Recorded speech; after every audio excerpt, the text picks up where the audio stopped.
स्तर पर आए तो हमें बाबा के समस्त सेवक सेवा को मार्ग की सिखवान, बाबा के आदेश क्या है इसे समझना चाहिए और तत्व शब्द नियम क्या है उससे चलना चाहिए। उसी क्रम में चर्चा बैठक को आगे बढ़ाते हुए परम पूज्य परमात्मा एक बाबा की सेवा कायदी से उमा सुलाखे जी, आप भी मार्ग में आने का कारण और क्या अनुभव मिला ये बताएंगे, ऐसी मैं आपसे आग्रह की विनती करता हूँ। बाबा की सेवक सुलाखे जी।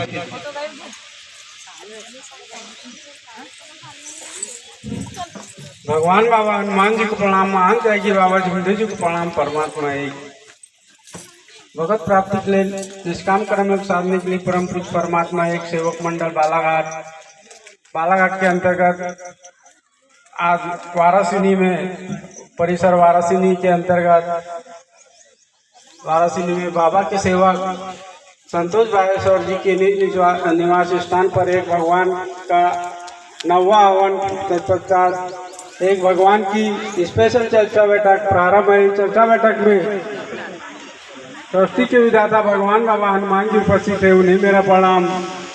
और हम सब सेवकों के सदगुरु महान त्यागी बाबा झुंडे जी उपस्थित है, उन्हें मेरा प्रणाम। चर्चा बैठक में उपस्थित अध्यक्ष उपाध्यक्ष संचालक जी, उन्हें मेरा प्रणाम। और सुरवाई परिसर से कार्यकर्ता जी बाबूलाल मसराम जी उपस्थित है, उन्हें मेरा प्रणाम। और मंडल अध्यक्ष जी उपस्थित है, उन्हें मेरा प्रणाम। और आए हुए बाबा के सभी सेवकों को मेरा नमस्कार। आज के एक भगवान की स्पेशल चर्चा बैठक के संचालक जी ने मुझे मार्ग में आने का कारण पूछे, जो मैं बता रहा हूँ इस प्रकार है।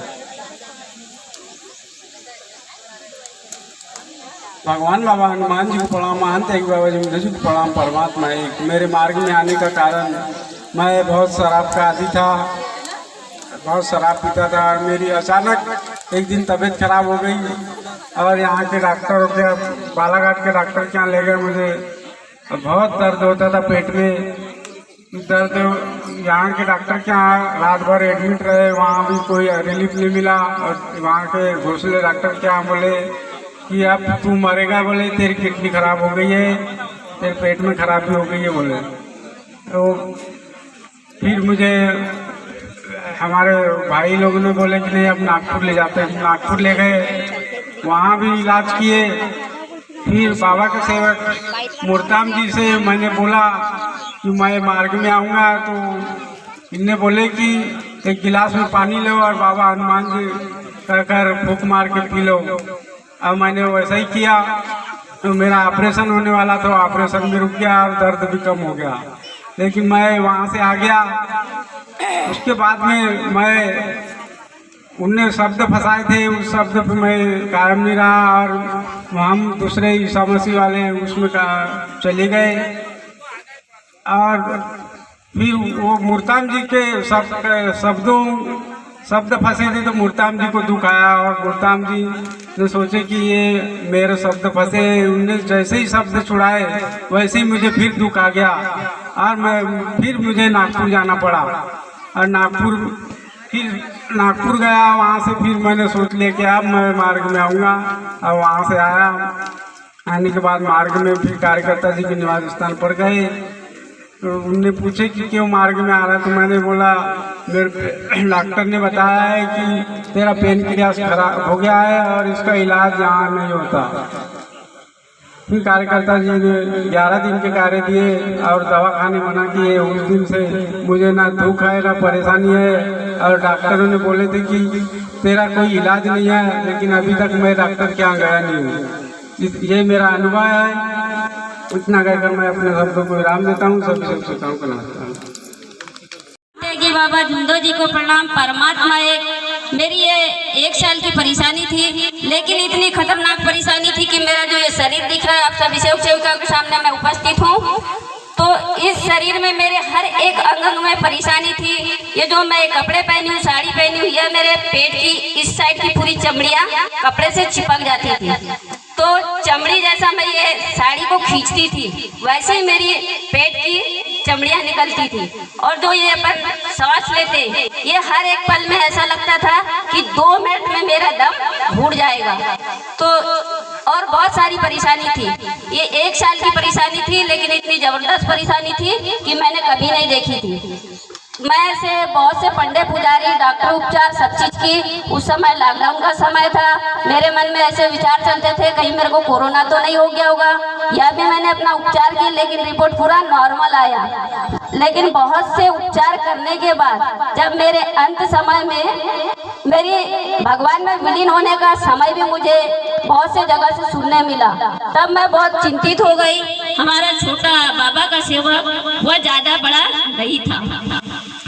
तब मैंने परिवार वालों से भी विचार रखी, लेकिन उस समय मेरे परिवार में 17-18 लोग होते हैं, जेठ जेठानी सभी लोग, लेकिन उस समय मुझे किसी ने साथ तो नहीं दिया। लेकिन ये परमात्मा की देन है कि आज मैं सभी सेवकों के सामने उपस्थित होकर आपके सामने एक भगवान के अनुभव का विचार बता रही हूँ। तो 3 दिन में मतलब हमारे मोहल्ले में एक बाबा के सेवक थे खड़से जी। एक दिन मेरी परेशानी इतनी बड़ी कि मैं बहुत परेशान हो गई। घर के लोगों से मैंने विचार पूछी, अपने बड़े भैया जेठ जी से पूछी, भैया बाबू तो हमारे जो ससुर जी है वो शराब के आदी थे, लेकिन वह भी मेरे ही पास रहते थे। 4 बेटा बहू रहने के बाद भी उस ससुर की भी कोई सेवा नहीं करता था। हमारे पति और मैं और हमारे बाबूजी, यह 3 ही थे। हमारे पति बाबा वो पहले भगवान में विलीन हो गए 2017 में। जब हमारे छोटा वाला सेवक बाबा का वह पेट में था, 3रा महीना मुझे चालू था। सेवक जी के जाने के करीबन 3 साल बाद मैंने इस मार्ग को स्वीकार की हूँ। जब मुझे दुख आया तब मैंने अपने परिवार वालों से यह सलाह पूछी, भैया बाबूजी तो पीते हैं लेकिन अब मेरी परेशानी तो बढ़ रही है, मैं किसी के माध्यम से इस मार्ग को स्वीकार कर रही हूँ। तब हमारे जेठ जी बोलते, तुमको जैसा करना है वैसा करो, हमको कुछ मत बताओ, लेकिन वह तो रहेगा तुम्हारे पास। मैंने बोली ठीक है, मैं रखूंगी तो सही, लेकिन बाबूजी को हमारा कहना मानना भी पड़ेगा। अगर शराब पी के आएंगे और मेरी परेशानी को नहीं देखेंगे तो फिर उसके बाद मेरे से बुरा कोई होगा भी नहीं। ऐसा मैंने अपने जेठ जी से शब्द रखी थी। बोले आपको जो करना है करो, हमारी तो आप सुन ही नहीं रहे बोले। तो मैंने सीधा जवाब अपने भैया जेठ जी को बोली थी, भैया आप लोग तो मुझे साथ ही नहीं दे रहे हो, तो मैं आप लोगों की सुनूं भी क्या। और मैंने अपने मर्जी से वह सेवक जी के पास गई, उनसे विचार ली तो उन्होंने बताया, बोले हमारे देवटोला में बोले शाह कार्यकर्ता है बाबा के सेवक धारा सिंह बघेले जी, बोले उनके घर चले जाओ और अपनी सारी दुख परेशानी बताओ, बोले अपनी पुरानी गलतियां बताओ, बोले और जो भी परेशानी होगी उनके सामने रखो। बोले मैं 11 बजे अपने निवासी स्थान से बाबा के सेवक धारा सिंह बघेले जी के निवासी स्थान में गई।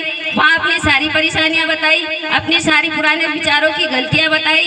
वैसे मुझे पानी की प्यास लगी, मेरे मुंह में पानी भी नहीं जाता था। जब मैं उनके घर तक तो बहुत मुश्किल से धीरे धीरे अपने दोनों सेवकों को लेके पहुंची थी। तब मुझे बात करते करते समय पानी की प्यास बहुत जोरों से आई।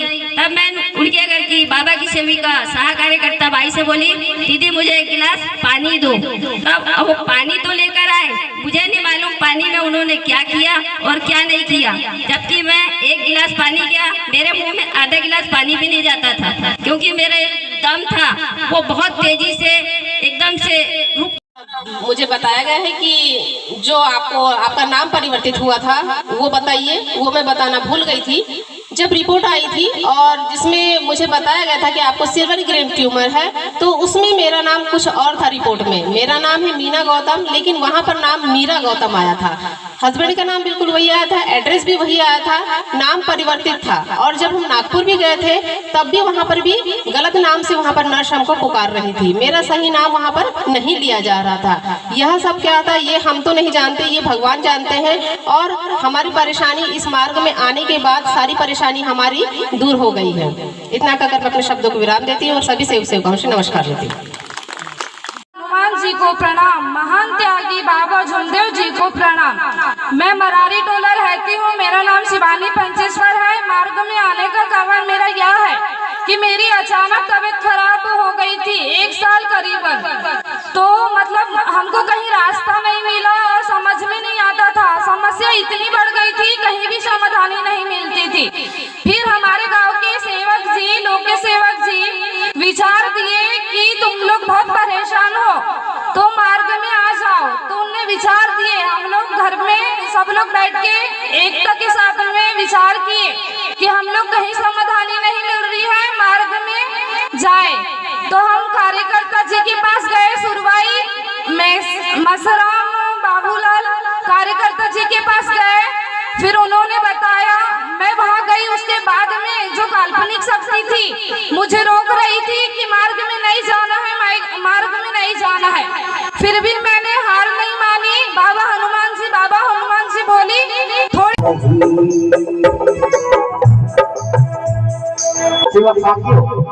यह सत्य घटना है। हमारे महान त्यागी बाबा जमदेव जी के आदेश अनुसार हम जब कार्यकर्ता जी के निवास पर जाते हैं और कार्यकर्ता जी बाबा के आदेश जब हमारे झोली में डालते हैं, उस दिन कार्यकर्ता जी एक आदेश लगा के रखते हैं। कार्यकर्ता हमारे जैनेन्द्र उपराड़े जी, 1 महीने में 30 दिन होता है, मगर 29 दिन तेरा और 1 दिन भगवान का, और जो तू भगवान का कार्य जब करेगा तब भगवान तेरा कार्य करेगा। मगर सब चीज करना, मगर गुस्सा सेवकों ने लाना नहीं और धोखेबाजी से किसी को फंसाना नहीं। यह मानव धर्म सीधा और एक सरल रास्ता है, जो कार्यकर्ता के आदेश, बाबा के आदेश, कार्यकर्ता के आदेश। सेवक साथियों, जैसे हमारे कार्यकर्ता जी ने अगर एक पॉइंट अगर बोल दिया कि मैं जितना बोल रहा हूँ उतने पर, तो सेवक ने मर्यादा नहीं तोड़ना चाहिए और कार्यकर्ता के शब्दों के आगे में नहीं बढ़ना चाहिए, क्योंकि कार्यकर्ता के शब्दों पर ही भगवान मिला है। कर्म तेरे अगर अच्छे हैं तो सेवक किस्मत तेरी दासी है, और सारी दुनिया यही मथुरा और यही काशी है।